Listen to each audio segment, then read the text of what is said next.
Yeah, I feel like I cheated Skip when I got the music going for Humanize IT and the first unicorn. Yep. And it's always guitarist, really powerful, exciting stuff. And then our last one is more of like a spooky, like mystical, like theme. Yeah. And Skip's like, I just don't get pumped up after that one. So It's, yeah, I'm a kind of ironically, I'm definitely an '80s hair metal band deal. So I can't quite thrash like I used to, but yeah, you have to swing your head a little harder to get the beard going. yeah. So welcome to this week's community updates. Talking through recommendations. We talk about recommendations a lot. And there's Mhm. a reason for it because we've been doing this since 2017, making recommendations and helping MSPs. Mhm. And people still struggle. Like, how do you talk to your client about what they need to do? And then we keep seeing in forums like my client doesn't do what I tell them. Mhm. My client's not listening to me. My client is always behind. I'm stuck in firefighting mode. Pick your poison. Mhm. And it's just a repeat. And it's like, are you listening to your clients? Are you making recommendations that matter? Yeah. So if you listen to our podcast this week, our podcast this week is all over accountability. And it's not what you think on accountability. It's all about doing the things that your client cares about, not doing the things that you care about exclusively. Yeah. And there is a huge difference when it comes there. And I know Skip spends a lot of time talking to new members about this. So, Skip, what's the difference between doing things that you think are important and things that the client thinks are important? Well, for one, the client's paying me. All right. So they're the source of revenue. So I really kind of, just from a, step one, we really need to be interested in what they're interested in because they're flipping the bill.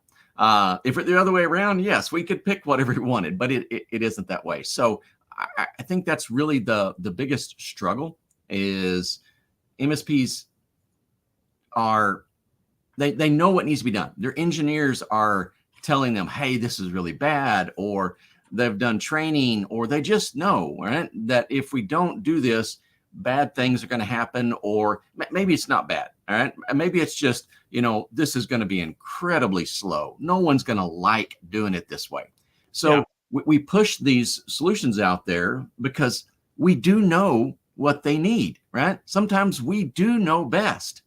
But if we don't communicate that value in terms that the client can apply to their value, and just what FYI, their value is their bottom line. All right. And if they can't figure out how that works, then it's just an uphill battle. You've got to use all these different sales tools. You have to work on a relationship, which is important. Right. And I know there's a lot of account managers out there that say, hey, my customers buy stuff from me because they trust me. And that is valid. All right. I'm not saying don't do that. But as we all know, trust is a fragile and a brittle thing. And that trust that you've built over years of work can easily be undone by something that might not be your fault. Yeah. So we need some other things going on here. So it's all got to come down to what does the client get out of it? What is their value in that? And once we can do that, then we really get to start working with our clients more. And that's the cool part about it. I mean, they're paying us, so we should be working for them, right? But when we're really helping them out, now we start working with them. And it's a really cool experience. It's more fun. It's more profitable. I mean, it's just so many good things about working with your clients than trying to work for your clients. Yeah. And there's also that perceived value. So you spend all day working, supporting your family. You spend your evenings like cleaning, doing laundry. But what's the thing that people care about? Like you take your kids out for ice cream once Yeah. and they think that you're the best thing since sliced bread. Uh-huh. You buy them a new set of bed sheets and they're fantastic. They don't care about the $10,000 you spent this month on housing and food and whatever your budget is. They don't care about the majority of your expenses. They care about that $2 ice cream cone. Okay. So They care about that $5 ticket to the movies. I got it, Adam. So, all about the stories. So I load up my family. We do the Griswold family kind of trip. We travel from West Texas all the way to Washington, D.C. road trip. And my wife does a great job. She plans this out. We're taking helicopter rides. We're on trains. I mean, we're doing it all. The museums, the interesting ones, all these fantastic things. We come back. We're like, I don't know, a day's drive from getting back. And we're sitting around with all the kids. There's 4 of them. Did we have, wait, maybe only about 2 of them. Hold on. I've got How many kids do you have? You've lost count. I've had so many kids. I've got brain damage. Anyway, we're sitting down with the kids and we're like, so what was the favorite part about this trip? And for them, it was diving for quarters from the pool at the hotel. Yep. Right. That was what was the most, all of these things that we did, fantastic, memorable things. And it came down to, they liked, diving for quarters. Yep. So what is it? Do you know what is important to your clients? Yeah. I challenge people this many times in our engagements, and I will ask them, what is important to this client? I love doing it at conferences. I get to, kind of get a better feel for it because the body language. And so many times I see people go, they start to respond, but then they're like, do I really know? They've got a canned answer. One that you could probably run with, but would your client agree with that? Yeah. I like the fact that Mike Giovanni and I, Mike, are you in the audience today? I don't know. He's usually watching on LinkedIn. That's blind to me. But we did a SWOT exercise on what ConnectWise was doing really well at their event. And we came down, like the number one thing was more access to beer and drinks, like the shuttle. But if you could just have beer on the shuttle while I'm shuttling back and forth, I could have a cold one. That was the highest impact. Had nothing to do with, hey, I wish there was more talks on cybersecurity. No one was like, hey, I wish we had an in-depth talk on layer 7 firewalls and their impact to perimeter security in a telecom. No one was asking about that stuff. They were asking about the experience, about the culture, about beer. And so this perceived value item is what you need to talk to your clients about. So when you make a recommendation, you're impacting that which they care about. Just like in your everyday life. Yes, your kids care that there is a house that they can come home to. Mm-hmm. Yes, they care that there's dinner at night, but it's kind of assumed. It's not appreciated. Mm-hmm. Now, if one day you didn't have dinner on the table, they'd probably just go to the cupboard and just read it. If you've ever raised teenagers, there's no stopping them from eating. They just eat. But taking them out for ice cream. Heck, my kids love getting a gold star. I have a box of gold stars. So if they do something really funny or really interesting a day, I'll slap a gold star on your chest.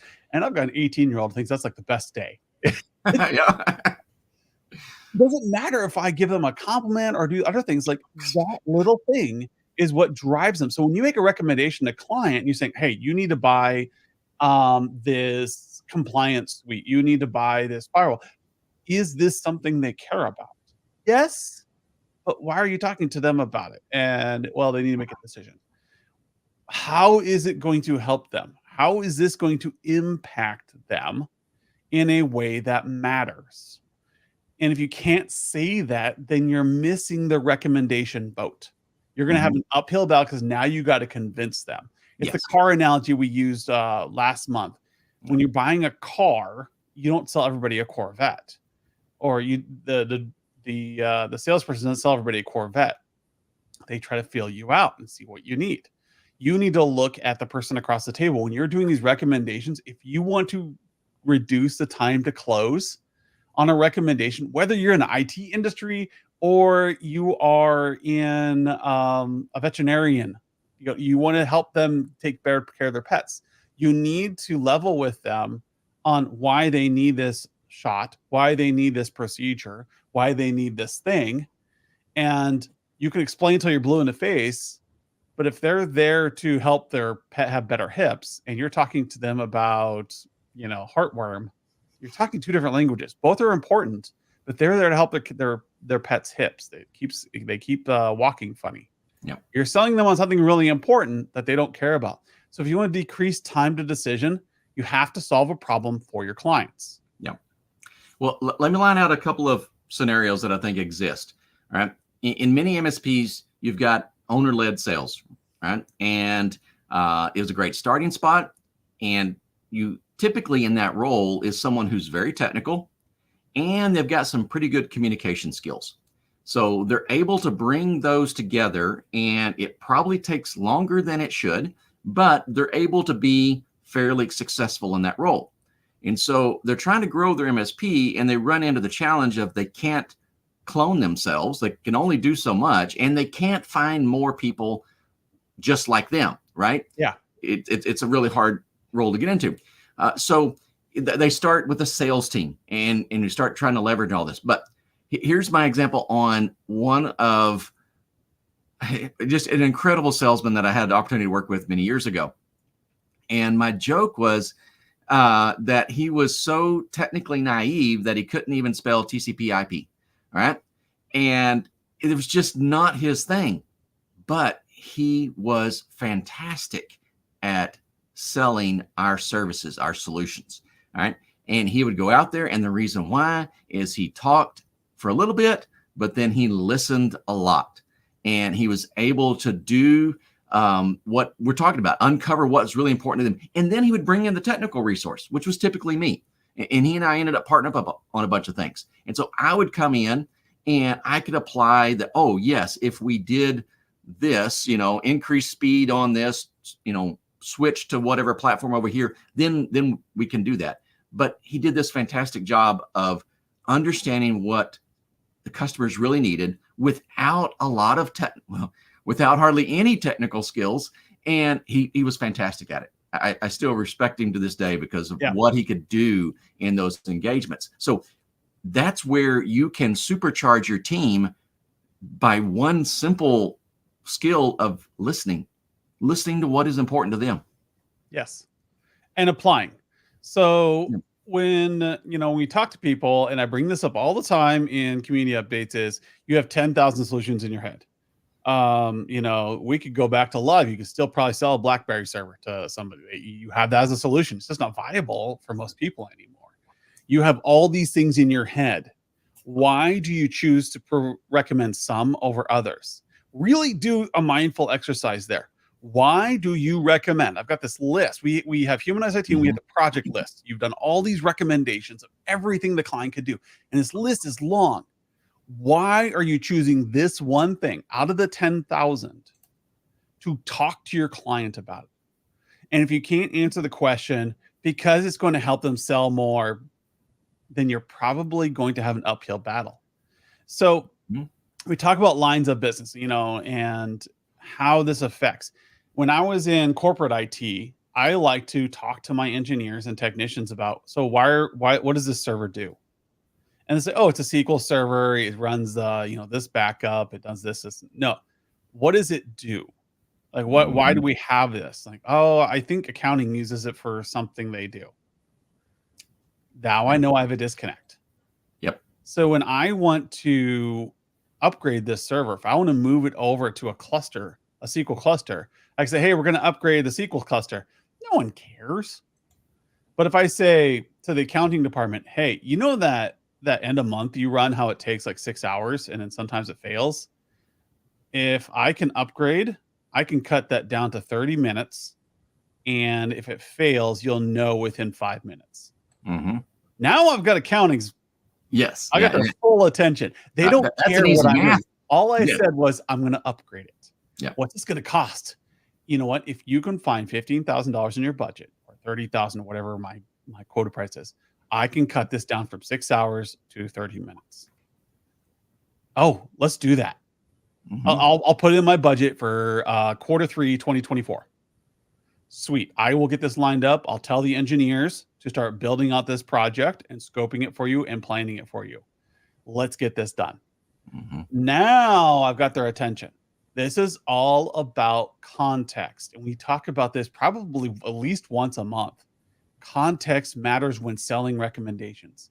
Yep. If you've got a recommendation to your client and you can't answer how it affects their business, not just from, oh, this will make you more secure. No, that's not going to sell anything. Yep. My dog does need that shot. They do need that medicine, but I'm not really going to be outdoors much this month. They don't really need the flea and tick prevention. It's winter here. There ain't anything alive outside anyways. Fleas are frozen. And so, I'm going to dismiss it. Yep. You need to talk to your client. It may be important in your head because you understand how this particular asset is going to affect the entire environment. It's going to reduce the number of tickets being submitted. It's going to solve 30,000 problems. But if you can't tie it to a line of business, you can't tie it back, then it's going to be a long sell because now you have to teach them technology so they understand why it's important in your world. Yep. You need to take the shortcut and understand why it's important in their world. And that will decrease their time to decision because now they know there's a business that is a business improvement, and they're going to want to buy it sooner because they're going to say, oh, wait, because they're going to make a bunch of connections. They have 100,000 things in their head, and they're going to connect a bunch of them saying, oh, this is going to make me more money here. My employees are going to be happier, so I don't have as much turnover in the accounting department, and I'm going to be able to run end of month and get that in front of us quicker so we can show depreciation so we can get our tax breaks. And they're going to do a whole bunch of things that you don't care about that are important, but they're going to make those connections faster. And in doing so, you'll understand how your customer thinks. So then you're like, wow, they really liked that project. Maybe there are other projects like that I should be recommending. Yeah. And then when you need a switch or a firewall, they're going to assume you know what you're talking about. Hey, you made the accounting division so happy last month. You built so much goodwill. You call it putting chips in your pile.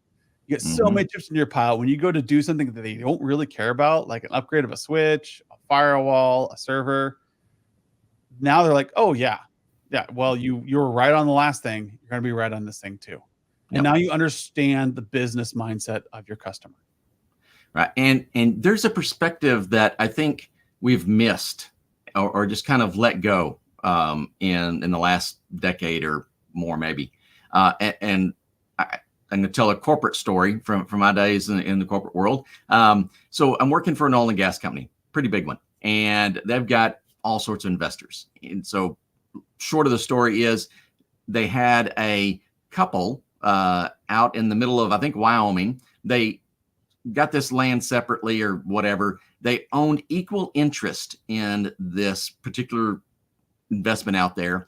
Every month they got their royalty checks, and they were different amounts. Not a whole lot, but enough that it was like, hey, why is your check $5 more than mine? And they had the exact same interest in this. So they dig into this. And so I'm working with one of the database guys.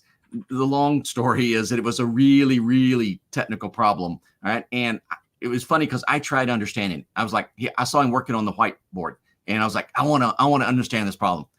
I jumped into the deep end and drowned immediately.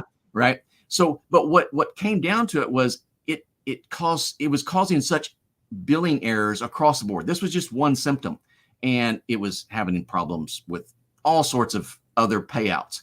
And it came down from a very senior executive level, fix this problem. All right.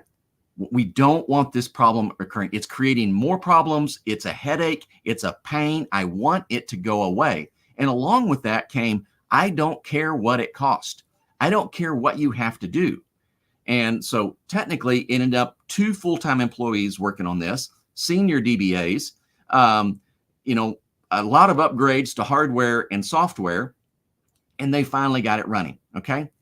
That's within the corporate structure. And that we kind of all, have seen that, experienced it, or, that makes sense. But here's the perspective I want you to take. Remember, the business model that you're in is an outsourced service model. Yes. Meaning we're taking what used to be, or in some cases might still be, an internal resource and moving it out to a separate company. So you still need to have some of that, hey, I'm working within this organization. I'm part of the company as the IT people, right? And when you understand what's really important, when you understand what's really painful, those times will come down. Like, I don't care what it costs. I'm going to fix this. I'm going to make things better. Yep. And this is that perspective of becoming, again, a part of their organization and not some separate entity. I mean, we are, I know, I get that, Yep. but we've got to change our perspective. We've, a couple of weeks ago, we were talking about, hey, I can see comments on LinkedIn now. LinkedIn has been so weird to me lately. Like Richard Lapek, thank you for calling us out there. I was like sitting there like, why can't I see anybody's comments? But I see all these like notifications coming up of people. Anyways, lost my train of thought here. Oh yeah, it was like a month ago or so. People were like, hey, I want to line up business goals with what my client is doing. And, I'll even shout out to one of our competitors, VCI Toolbox, or Brian Doyle. He's got a great feature on there. And I was like, oh my gosh, great job. Because that's exactly what the community needs to be doing, is that they need to be showing that you are solving business problems with technology. And so in our tool, I say, go to services, create a service card just for the business recommendations. So if our business goal. So when they've got a business goal of, we want to increase students by 30 more students. So create that as a service template. And every time you find something that's going to help them increase the number of students at the school, create a recommendation, tie the asset or whatever it is to that recommendation, and then put it over in a little widget that says business recommendations. And now every time you think of something that's going to help grow the business, you just create a new service card, add the details in, attach the asset, away you go. And that way you can track business recommendations for your client over time. And that way, if it's a $30,000, like, hey, we're going to create you an offsite. So if a tornado hits, your building, you can hold classes the next day at this offsite. Oh, cool. Or maybe, you just want a cold site, or maybe you're really concerned about, I don't know, birds hitting your building and taking out the windows. Okay, you need to have alternate places to set up. You can solve these problems as recommendations. These are risks that were found within the company. They did on some kind of business discovery. Some Bob came in and did this stuff.